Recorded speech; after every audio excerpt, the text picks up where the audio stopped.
My brother lied to destroy my marriage and have me disowned. Now my family is trying to reach out after 6 years. This is a long story, and English is not my first language, so I apologize in advance. To start, I, 45M, was married to my high school sweetheart, Sarah, 45F. We had 4 daughters, Jane, 24F, Tori, 22F, Brianna, 21F, and Claire, 18F. I met Sarah when we were 14, and we started dating right away. My parents loved Sarah, and she became like the daughter they never had. I remember my father sitting me down and giving me advice like, make sure you both have good communication with each other, think hard before you make any big decisions, that type of stuff. Sarah and I were dating for 7 years at the time when we found out she was pregnant with Jane. We were both over the moon, got married soon after, and went on to have our beautiful family. The only problem was my brother, Jack, 43M.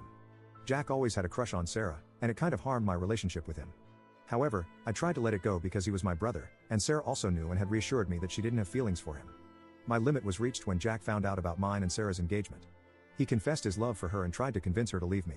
However, she didn't and told me right away.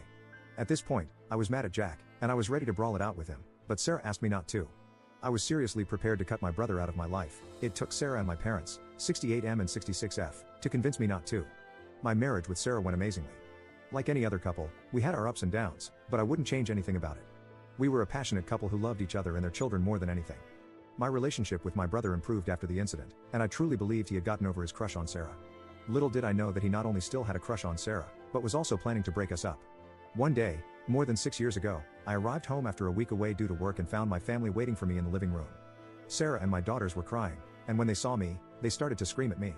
Sarah said something like, "After all this time, how could you do this to us?" When I asked what she meant, she said I cheated on her. I was surprised she accused me of cheating. In the 25 years we had been together, I had never cheated on her. I asked what made her believe I cheated on her, and she showed me some pictures and texts that supposedly proved I had cheated on her with a colleague. I asked where she got this proof, and my brother jumped in, saying that this coworker, who was also friends with him, had confessed to him and sent him the proof. They called his coworker and confirmed everything was true. I started crying and begged Sarah to believe me. I told her that this was Jack's doing. She slapped me in the face and kicked me out. Before I left, Jane and Tori called me all kinds of names. The one that pained me the most was, "You are a disgrace to our family." For a long time, I tried to make Sarah and the girls see reason and understand that I would never cheat, but sadly, it was all in vain. My parents disowned me, and my dad said if I were a man, I would make the divorce easy. Before the end of the year, Sarah and I were already divorced, and my daughters didn't want to see me. In the beginning of 2017, Sarah and Jack got married. My daughters sent me a message saying that they hated me and didn't want anything to do with me, and that they had a new father figure in their lives. It was hard, but with a lot of therapy, I learned to move on. I always held on to hope that my family would find the truth, but I learned to live with the possibility they never would. 5 years went by without any contact with anyone from my family until a few days ago. I received a call from an unknown number. When I picked up, I said, "Hello? Who is this?" And I heard sobs from the other side. It was my mom. She said they were sorry and wanted to meet me. I asked why, and my mom said my family had found the truth about everything, but this was a matter to be discussed personally. I told my mom that when or if I felt ready to meet them, I would call her, but I didn't want to be contacted by anyone until or unless I said something back. She told me she understood and that she missed me. We said our goodbyes, but to be honest, I still don't know what I should do. Update 1. A few people have asked me for an update, so here it is. I arrived at my parents' on Saturday morning. I rang the doorbell, and my mom opened it. She started crying and hugged me. It was a bit awkward for me. My dad gave me a handshake, and I got in. My mom started trying to make small talk. She asked me how I was. She then commented that I looked much better and that I had lost weight. I replied, "When you're depressed, you forget to eat." I then asked how they found out. My mom said that Jack had been drinking and got into an argument with Sarah, then he slipped up on something about the proof he had of me cheating. Sarah caught on to it and pressed him for more details, eventually leading him to confess.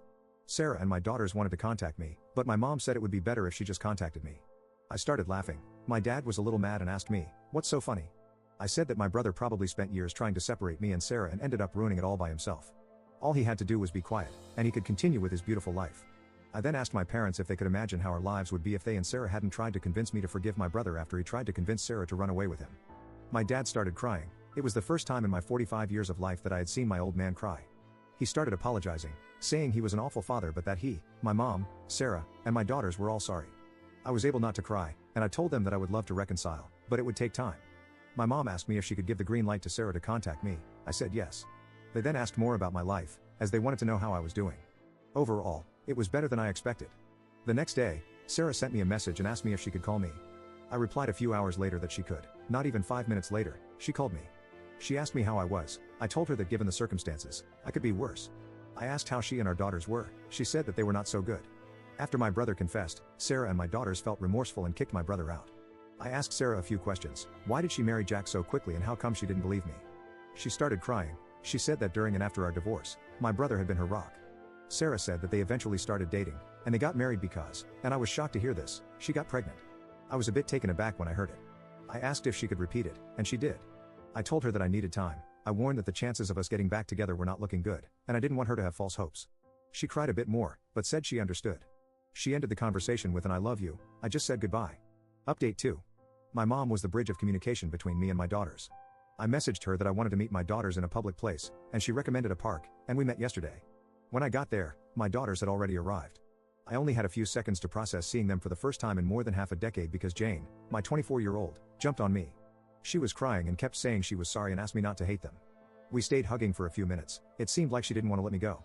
It took Claire, my 18-year-old, to take Jane off me. Tori, my 22-year-old, asked me how I was. I looked at her for a few seconds. I was still surprised to see how much she had grown in the last years, but I also kind of saw the last 6 years flashing through my eyes. For a while after the divorce, I just looked at pictures of me, Sarah, and the girls together, remembering the good old days, and started wondering if living was still worth it. After a few seconds, I told Tori I had gotten a cat. I said that he was a great cat and my best friend, and if it weren't for him, I wouldn't be here speaking to her. As soon as I said this, all my daughters started crying. I was looking at them, crying on the inside but somehow still able to maintain my composure. They all said they were sorry for not believing me and begged me to forgive them. I told them I still loved them more than anything, but it would take time for me to truly forgive them, and they would have to show me by their actions, and not their words, how sorry they were. I noticed Jane was wearing a ring. I asked her about it. She told me she had gotten married to her longtime boyfriend 2 years ago. At this point, I was about to burst into tears knowing I had missed my daughter's wedding. I just asked if he walked down the aisle, and she quietly said yes. I just couldn't do it anymore and started crying my heart out. That monster stole everything I held dear and robbed me of one of the moments I was longing for the most, walking my daughter down the aisle. I was ugly crying, and I could tell Jane was sad as well. I told her that I would get over it and not to worry about it. She just hugged me again silently. We stayed like that for what seemed like a long time. After we broke off the hug, Jane said she was sorry once again. I told my daughters that I needed a few days but I would like to go to family therapy with them, and they agreed.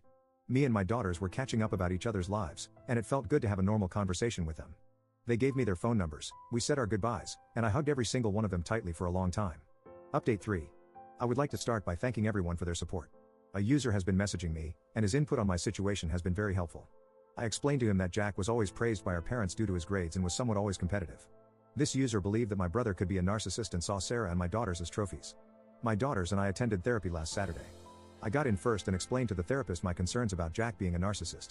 She told me my concerns could be right, but it was not certain. My therapy session was a bit emotional but good. I started by explaining how I felt during all this time, how many nights I cried missing Sarah and the girls, how I had nightmares, and how hard it was all for me. My daughters did talk, but it was not easy to understand their words. They were crying the entire time, and it got worse as time went by, to the point I had to calm them down and reassure them that I was not mad at them. The session ended, and we will attend our second session next Friday. Although I still don't know what will happen, I am hopeful I can rebuild my relationship with my girls. Also, I had dinner with my daughters on Tuesday. It went well, and they had the chance to meet my cat, and they brought a copy of pictures of us. It was a nice gift.